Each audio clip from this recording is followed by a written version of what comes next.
Steve, Natural Resources Minister Denny Landry says he wants to move forward as quickly as possible and have the recommendations from this report implemented as soon as possible.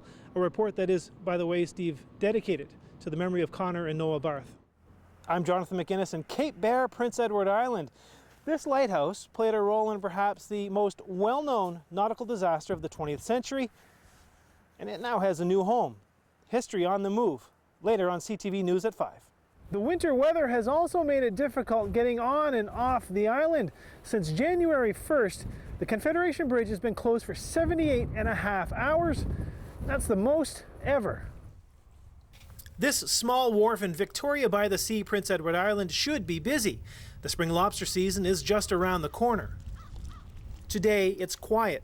An accumulation of ice in the Northumberland Strait has forced the Department of Fisheries and Oceans to push back the start of the season, scheduled for April 30th. For safety reasons, we decided to delay. We have more calls coming next week with members of industry. The delay encompasses areas 23, 24, and 26, affecting fishermen in all three maritime provinces. The areas stretch from northern New Brunswick to the west coast of Cape Breton. This is what a lot of the harbors look like. The president of the PEI Fishermen's Association says his group wasn't consulted by DFO, but he does agree with the decision. When you put your gear out and there's a lot of ice around, you take a chance of losing gear, it costs you a lot of money. The Canadian Coast Guard monitors ice flows along the east coast. We're well above our 30-year average for the entire east coast, but right now currently in that area of Northumberland Straits, Cape Breton, Nova Scotia, a comparable year is 1997. That's quite a few years ago. Craig Avery with the Prince Edward Island Fishermen's Association estimates the 2-month-long season is worth about $150 million in catch alone. He says if the season is delayed significantly, he'll ask for an extension on the other end. Avery speculates it's been almost 20 years since ice flows affected the start of lobster fishing season. He hopes the flows move out quickly so these pots can start collecting lobster instead of dust. Well, Kayla, officials with the Department of Fisheries and Oceans have not said how long fishermen will have to wait before they can get these traps in the water.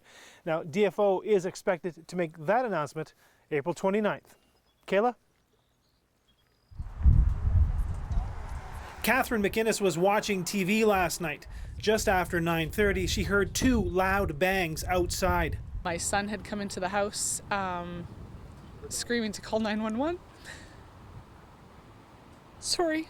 And I called 911 and came out, and the young man was sitting beside my son's car. A 21-year-old man had been struck by a passenger van while crossing Hillsborough Road in Riverview. The force threw the victim 15 meters into the side of her son's car as he sat in his driveway. My husband said he didn't have a pulse at the time. I didn't physically feel for myself. The man was pronounced dead at the scene. It's the type of accident people in this neighborhood have been afraid of for months, ever since this crossing light became disabled.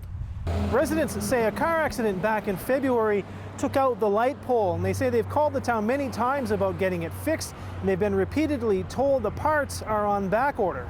I called recently this morning, explained the situation, that I watched this gentleman pass away in front of my house, and it's still, the piece is still on back order apparently. Even today, with RCMP lights flashing, crossing the 4-lane road is dangerous. Some cars not even stopping for police.